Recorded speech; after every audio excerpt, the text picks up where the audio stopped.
So ayan mga bossing, ginagawa ko na ngayon yung Vespa, yung nakarang linggo na kasama sa vlog ko na nasira siya. Okay, so itong buong bearings nya, yan, pati dito sa harap, so papalitan siya. Bali mayroon na siya dito. Ayan, ito na yung lahat ng bearings nya, pati sa likod, pati yung tapaludo nya. So yung tipos naman, so ginagawa ko ngayon. Ayan. So bali isang set na knuckle bearing na to. Tapos tipos. Yan. Saka ito yung telescopic niya. So yung mugs naman, waiting pa yung mugs niya dahil kinabit yung gulong. Okay? So ang ginawa ko ngayon, ito yung bearing niya. Yan, yung lagayan ng bearing dito sa pinakatipos nya. Yan. So nakapix na siya mga bossing. So ipa-plug ko na lang to. Yan, hinahantay ko na lang yung bossing ko dahil lalagyan ko siya ng grasa dito. Okay, pati dito sa taas. Yan. So bali bago na rin yung pinaka-bearing nito. Yan, pati ito bago na rin. So ito yung paglagay ko niyan. Ayan. So ito yung cover na plastic, tapos ito yung bakal. Okay. So ito naman, ito yung ilalagay ko dito. Yan. Pag nilagay ko yan dyan, tapos ilalagay ko naman yung tipos nya. Okay.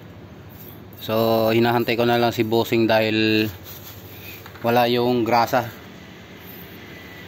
So dito mga bossing pala, ito bali may kanto kasi to. Yan, may kanto siya. So ginrain ko to. Yan, para yung pinaka front short nya pumasok siya dito. So pumasok pa siya, tumaas pa siya ng konti dito. Okay. So kung hindi ko kasi to i-grind, so hanggang dito lang sa loob yung pinaka front short nya. Yan, kaya ginrind ko siya. So yan siya mga bossing. So bali dalawa yan, ginrind ko. Yan. Okay. So dito muna ang unahin ko, yung pagkabit ng tipos, tapos yung front short nya. Yan, tapos itong caliper nya.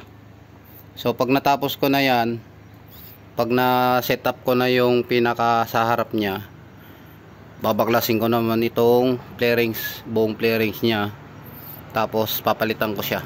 Yan. So pati dito mga bossing, yan, ito papalitan ko rin. Yan. Okay. So hinahantay ko lang yung grasa dahil wala yung grasa. So ganyan ang itsura niyang bossing, oh. So ito yung nabangga na nabasag yung buong bearing niya dito. Tapos disalign na yung pinaka mugs niya. Okay? Saka yung tipos niya. Yan. So ngayon may bago na siya. Okay? So pati yung busina niya, yupi. Ayan. Pero titingnan ko to mamaya kung gagana pa siya, dahil tupi yung busina niya. Yan. Okay. So ayan mga bossing, update tayo ngayon sa Vespa na ginagawa ko. So ito na siya. Yan. So binutasan ko to, yung pinaka tapaludo niya. So okay na siya. Tapos yung busina niya pinalitan na rin. So ito na yung bago niyang bearings. Ayan, binuo ko na siya. Tapos yung dito niya, so bago na rin to. So buo na rin. So bali yung stock niya, ito mga bossing, oh. Yan. So buo na ito. So lahat yan may screw na, nalock ko na lahat yan. Pati dito sa side niya. Ito yung pinaka inner niya, yung kulay puti. Yan. Pati yung silver na to. Yan. Pinalitan ko na rin yan. Ito yung stock niya. Okay. So bali yung ito niya papalitan din, saka yung ito yung sa headlight niya. Ayan, papalitan din yan. Okay. So ito na, nakapix na siya. So bali ang gagawin ko na lang diyan, ito yung nasa harapan niya. So i-connect ko yung mga connection niya. Tapos pailawin ko muna. Pag okay na siya, saka ko i-screw. So i-screw ko na yan. Tapos dito na ako gagawin ko na yung pinaka mukha niya, yung sa headlight. So bali nandito pa yung iba niya. Ayan, nandito pa yung iba. Okay. So yan siya mga bossing. Yan. So ito yung bago. Ayan. Okay. So yung ilaw niya ito, kinabit ko na rin. Ayan. Lahat. Tapos yung mugs, okay na. Yan, yung RPM okay na rin. Okay, may preno na rin siya. Yan. Okay na rin yung preno. Yan. So ikakabit ko muna to mga bossing para matapos na itong nasa harap. So yan mga bossing, update tayo sa e-bike na ginawa ko, yung Vespa. So yan, naikabit ko na lahat ng bagong flarings niya. Okay, ayan siya, yung sa loob niya, yung T-post, tapos yung itong caliper niya, tapos yung pinaka front chart niya. Okay, okay na siya. Ayan. So yan, dito naman sa likod okay na rin siya, fix na lahat. Yan. So wala na siyang kalambag. Yan. Okay na. Tapos yung nandito niya okay na rin. So try natin siyang i-open. Yan. Medyo nagbe-blurred yung ano niya, panel sa video. Okay. Yan. Try natin yung hazard.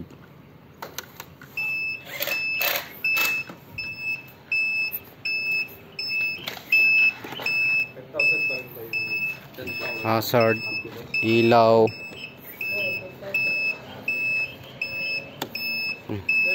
Okay. Yan. Pati yung accessories niya. Tapos yung motor niya. Ito natin yung hub. 1, 2, 3. Okay.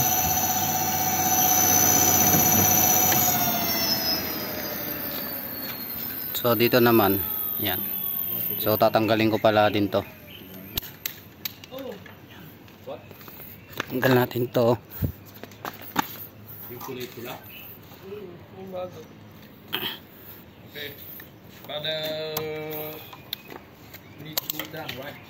Yan. Okay na. So yan. Clear lahat. Okay. So walang naiwan na walang tornilyo. So lahat may tornilyo.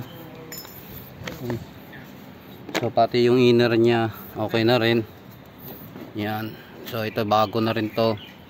Pati dito sa taas niya. Okay. So lahat. So ito lang ang hindi pinalitan mga bossing, pati ito. So yan. So stock pa rin to. Itong ano niya, itong pinaka silver. So yun nandun bago, pati dito bago. Okay. Yan. So yung side mirror niya nilagay ko na rin. Okay. Yan. So naka speed 3. Yun, 3 1. Okay. Yan. Okay siya mga bossing. Yan. So nandito naman yung mga flarings niya. Ayan. Yung sa harap niya dati, so naitapon na yon. Ito yung stock pa rin. Yan. Okay. Yan ang stock niya. So sila boss may ginagawang Dio. Ayan. Si Boss Aaron. Dio naman yung ginagawa nila. Okay. So ito Porcel Porsche. Yan. For sale yan mga bossing. 30. Yan. Because if sometimes you open. Dito na tayo mga bossing. So yan, okay na siya. All goods na lahat. So wala nang problema. Na-fix ko na lahat yan. Pati yung dito niya. Ayan. Okay. So fix na lahat yan.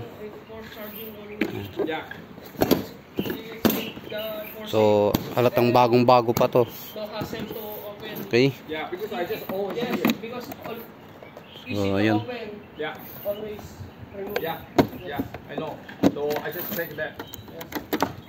Okay. So fix na siya mga bossing. Tapos na. Okay. Tatay ka lang Boss Aaron.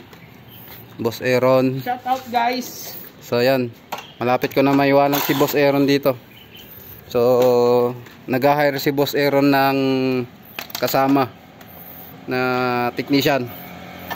So ito yung hinire niya na bago. Ayan, si Olan. So dating ka-work namin. So laki ng battery. 84. 80. Grabe, laki. Laki ng battery. Yan, Dio naman yung ginagawa nila ngayon. Okay? Dio na kulay puti. Ayan. So ito yung sa kanya. Kay Boss Olan. Ayun pa yung project namin isa. Okay? Ayan, si tropa dumating. Boss, dami mong dala. Ayan, naka-plaka na rin. Ito naka-green plate. So ito naka-plaka din. Yan, mga Porsche. Okay? So ito, tatapusin pa namin ngayon to, mga bossing. So ayan, tapos na to. Okay na, kukunin na lang na mayari ito mga bossing. Okay? So thank you.